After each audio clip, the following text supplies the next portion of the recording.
E aí, pessoal, tudo bem? Por enquanto a gente não consegue retornar com as nossas aulas presenciais, a gente vai estar usando esse método, né, para, para a ministração das aulas. Eu conto com a colaboração de vocês, com a dedicação de vocês referente a isso, porque mesmo a gente não estando tendo as aulas presenciais, o aprendizado de vocês não vai ficar prejudicado por conta disso. Eu gostaria de dizer que eu estou com saudade de estar na sala de aula com cada um de vocês. É um pouco estranho estar dando aula por aqui sem ter esse contato, sem ter as nossas discussões, nossos debates, mas vamos lá. Eu vou falar para vocês um pouco da história da psiquiatria para a gente, como forma de revisão, né, para a gente relembrar um pouco do que estava sendo falado em sala de aula, para depois a gente poder dar continuidade. Quando a gente fala de história da psiquiatria, a gente pensa em como que pessoas que tinham transtornos mentais, que estavam em sofrimento psíquico, no passado, como eles eram tratados. Eles eram indivíduos excluídos da sociedade, indivíduos que não tinham importância para a sociedade por conta do tipo de doença que eles apresentavam, mas que até então era desconhecida por muitas pessoas. E a gente ainda faz referência disso, que no passado essas doenças eram desconhecidas, mas ainda hoje muitos transtornos mentais, muitos tipos de doenças mentais ainda são desconhecidos pela sociedade. O que faz com que a gente tenha um grande julgamento, com que a gente tenha uma difícil aceitação das pessoas na sociedade, porque quando a pessoa tem algum tipo de transtorno mental, ela é vista como doido, ela é vista como louca, e não vista como uma pessoa comum, como qualquer um outro, que tem algum tipo de transtorno mental, como se fosse qualquer outro tipo de doença. Mas ainda assim a gente tem essa questão de preconceito, a gente tem essa questão de julgamento por parte das pessoas. Então, cabe a nós conhecer esse tipo de os transtornos mentais, né, estar mais por dentro da saúde mental no Brasil, para que assim a gente possa conseguir quebrar um pouco desse estigma, desse julgamento, quebrar um pouco dessa primeira impressão que as pessoas têm e que elas levam por toda a sua vida, por não conhecer de fato o que é a saúde mental, né? Então, antigamente a gente tinha as pessoas que eram excluídas da sociedade por serem portadores de algum tipo de doença mental. E durante a história da humanidade, algumas interpretações surgiram para explicar o comportamento diferentes e os pensamentos confusos que se manifestavam às pessoas que são denominadas doentes mentais ou portadores de distúrbios mentais. Ou seja, com o passar do tempo, durante a história, várias hipóteses foram criadas para tentar justificar, explicar o que eram os transtornos mentais, o que eram as doenças mentais, para explicar o porquê de uma pessoa estar em sofrimento psíquico, uma vez que eles não enxergavam isso como uma causa orgânica, como algo que partia do físico da pessoa. Antigamente, as pessoas entendiam, buscaram interpretações em algo que ia além do físico. Então, eles tentavam justificar que os transtornos mentais poderiam ser justificados por espíritos, por deuses, por demônios. Então, o transtorno mental ele não era visto como uma doença, ele era visto como uma pessoa que estava possuída pelo demônio, que estava possuída por algum espírito.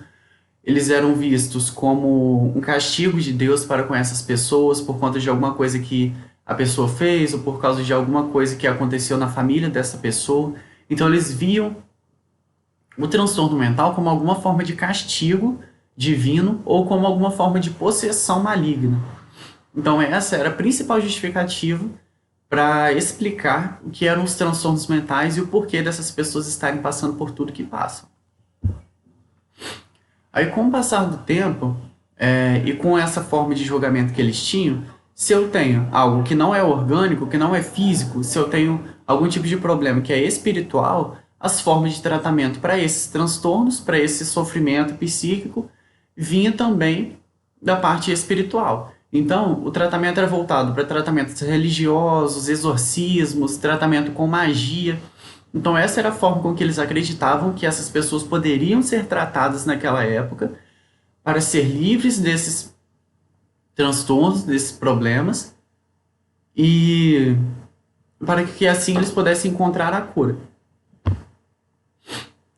Aí, na época da Inquisição, mais ou menos no século IV, que durou até o século XVIII, pessoal. O que seria a Inquisição? O período de Inquisição. A Inquisição era um grupo formado pela Igreja Católica, que era a igreja dominante na época, que ainda hoje a gente vê que a Igreja Católica tem uma grande influência sobre toda a sociedade, mesmo com a criação de outras religiões e tudo mais. O período de Inquisição, a Inquisição em si foi um grupo criado pela Igreja Católica para combater as heresias. As heresias eram práticas e crenças que iam de forma contrária ao que a Igreja Católica pregava. Ou seja, eles perseguiam, eles tentavam combater as pessoas que pensavam de forma contrária a eles. Então, olha só como a Igreja Católica na época era manipuladora em relação a isso. Não falando de religião, não criticando a religião alguma, que essa não é a nossa intenção. Mas eu só quero que vocês entendam o porquê desses tratamentos serem de via tão espiritual, sendo que eles manifestavam causas muito físicas. Só que mesmo assim, por eles acreditarem que era um castigo divino, uma possessão demoníaca, e pela Igreja Católica ser tão dominante, ser tão controladora, ter um poder político muito grande na época, essas pessoas eram tratadas dessa forma. Mulheres eram perseguidas, principalmente se... Por exemplo, pessoas que a gente vê assim, que trabalham como parteira, curandeira, essas coisas que ainda assim a gente ouve falar nos dias de hoje. Naquela época essas pessoas eram perseguidas, eram queimadas. Então vamos parar para pensar. Quem eram as pessoas, né, as bruxas que eram queimadas na fogueira antigamente? Quem eram essas pessoas? Eram as pessoas que tinham transtornos mentais, eram as pessoas que desenvolviam práticas que iam contra ao que a Igreja Católica pregava. Então, qualquer pessoa que andasse fora do que a Igreja Católica pregava, elas eram perseguidas e algumas vezes eram levadas até a fogueira. E pessoas que tinham transtornos mentais também eram tratadas da mesma forma. Nem sempre, porque como os métodos deles, na maioria das vezes, não eram funcionais referente ao que a pessoa estava passando, porque a gente hoje sabe que o problema não é espiritual, e sim um problema psicológico. O tratamento realizado pela igreja, pelas pessoas, não era tão eficaz.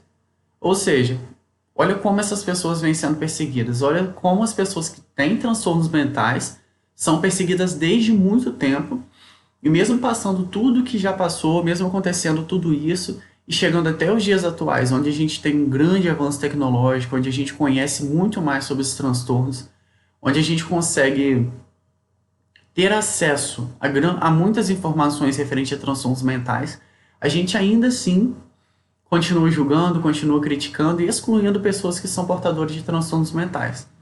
Então, se for para a gente fazer um link desde a época da Inquisição até os dias atuais, essas pessoas ainda continuam sendo perseguidas. Só que a forma de tratamento mudou. Ninguém tenta fazer mais exorcismo, coisas do tipo. Só que ainda assim a gente olha com um olhar de julgamento para essas pessoas.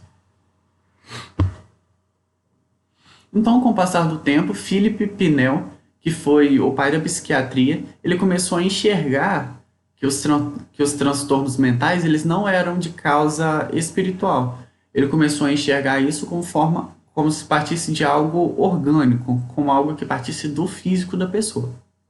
Então, ele optou, ele começou a lutar, né, por isso, para que essas pessoas tivessem liberdade. O que seria essa liberdade?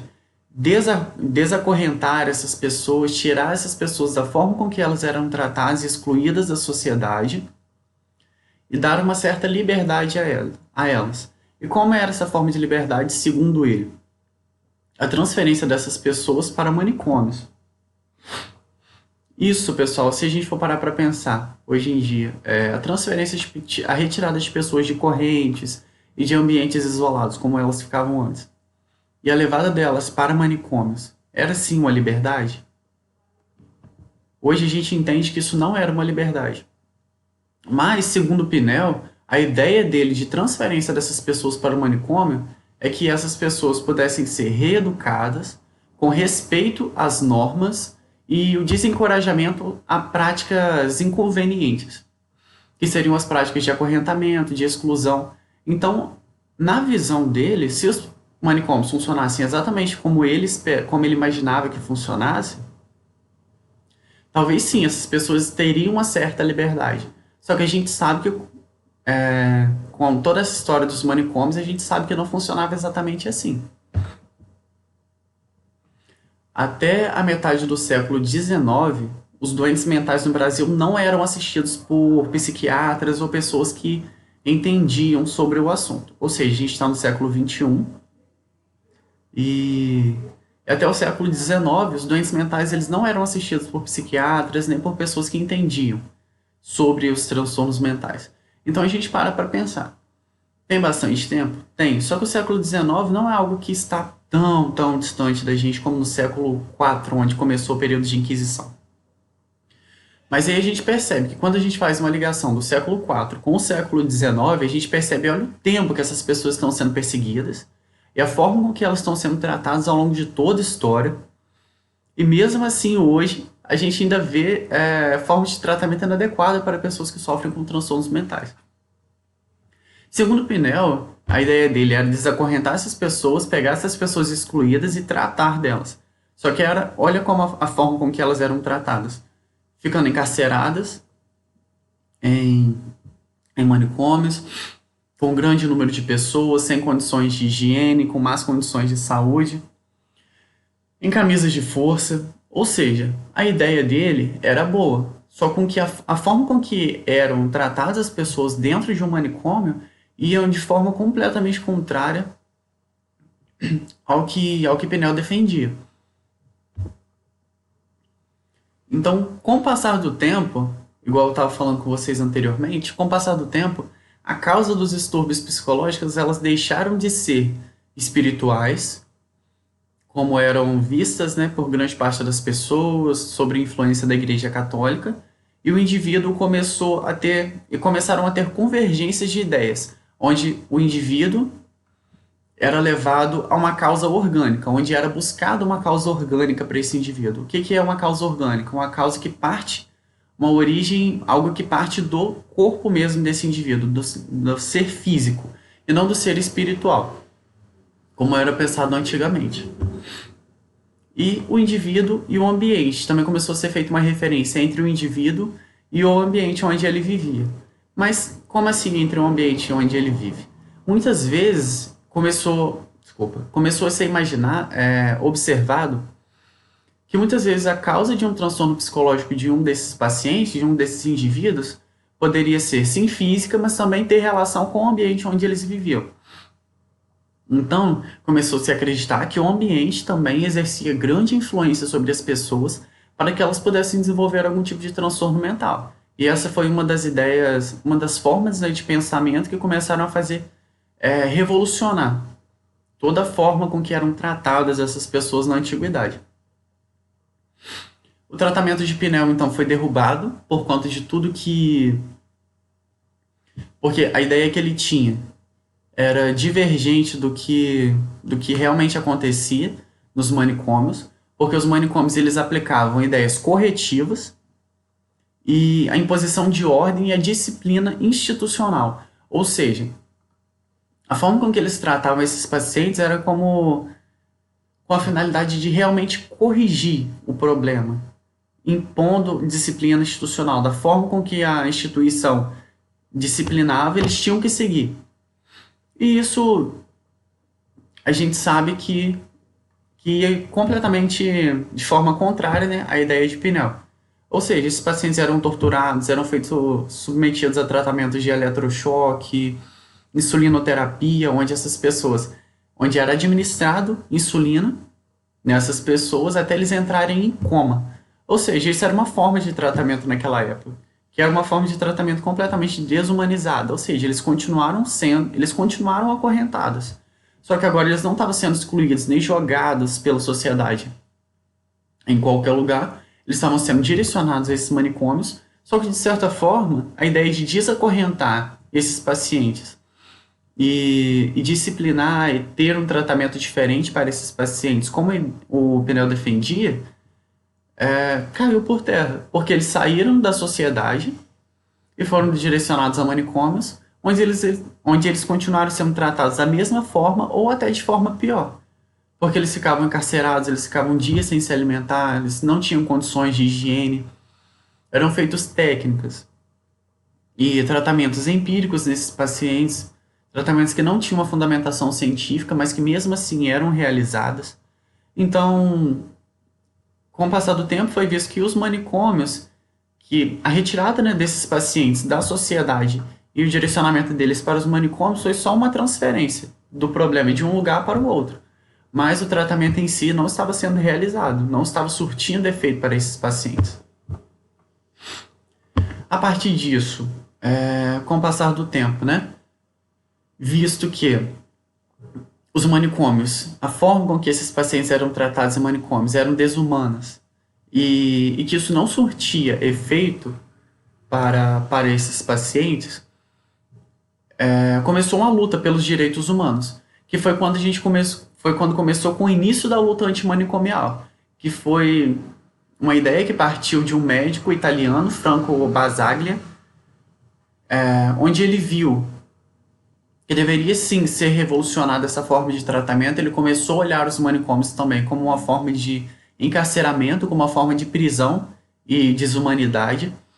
E a partir disso ele lançou esse movimento de luta antimanicomial, que a ideia era pôr fim nesses manicômios e inserir novamente esses indivíduos na sociedade, mas não inseri-los na sociedade e excluí-los novamente, continuar com os tratamentos da mesma forma. Inserir na sociedade porque eles são pessoas como pessoas comuns que sofrem com um tipo de transtorno mental, da mesma forma que outras pessoas têm outras doenças, como doenças cardíacas, pulmonares e tudo mais. Então a ideia era inserir esses indivíduos na sociedade, porque por ser seres humanos, eles não tinham o direito de estar isolados somente pelas condições que eles apresentavam.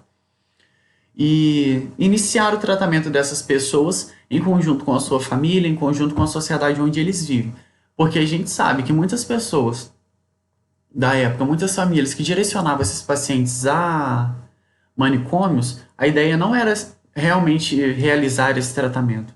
A ideia era eliminar essas pessoas, excluir essas pessoas e tirar um fardo das costas, porque assim eles não teriam a responsabilidade com essas pessoas.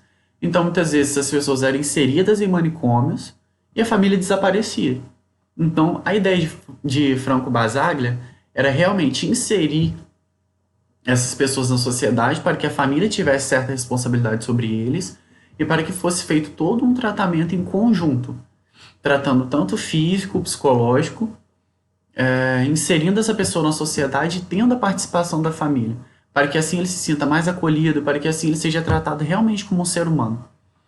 E essa ideia, né, esse movimento de luta antimanicomial teve início na Itália e a partir disso ele iniciou-se também em todo o mundo, ele se dissipou por todo o mundo e teve uma importância muito grande aqui no Brasil, que onde a gente via também que existiam vários manicômios onde as condições de vida dessas pessoas eram desumanas. Então, a ideia da luta antimanicomial era mãos dadas contra correntes. Ou seja, o que eles queriam dizer entre mãos dadas contra correntes? Que eles deveriam, que a sociedade em si deveria se manter unida com essas pessoas, deveria inserir essas pessoas na sociedade e tratá-los como seres humanos. E por fim, em questão a corrente faz referência à prisão, ao encarceramento. Então, mãos dadas com essas pessoas, a inclusão dessas pessoas na sociedade para colocar fim nesse aprisionamento, nesse encarceramento dessas pessoas e tratá-las verdadeiramente de forma humana e de forma física, como eles precisavam ser tratados. Então, pessoal, isso daí foi uma revisãozinha rápida do que a gente tinha estudado na sala de aula. Claro que na sala a gente consegue prolongar muito mais, porque a gente consegue gerar debates, discussões sobre o tema em si, que acaba sendo um tema muito polêmico, né? Mas por enquanto é isso que eu gostaria de passar nessa aula. Eu gostaria de dizer que se vocês tiverem dúvidas em alguma coisa, vocês podem contar comigo, estou à disposição para esclarecer qualquer dúvida. Vocês podem estar mandando mensagem para mim no portal, que eu vou estar procurando responder todos vocês. E eu gostaria de pedir que vocês possam me dar um feedback sobre como está sendo a aula, se vocês preferem que eu faça aulas de alguma forma diferente.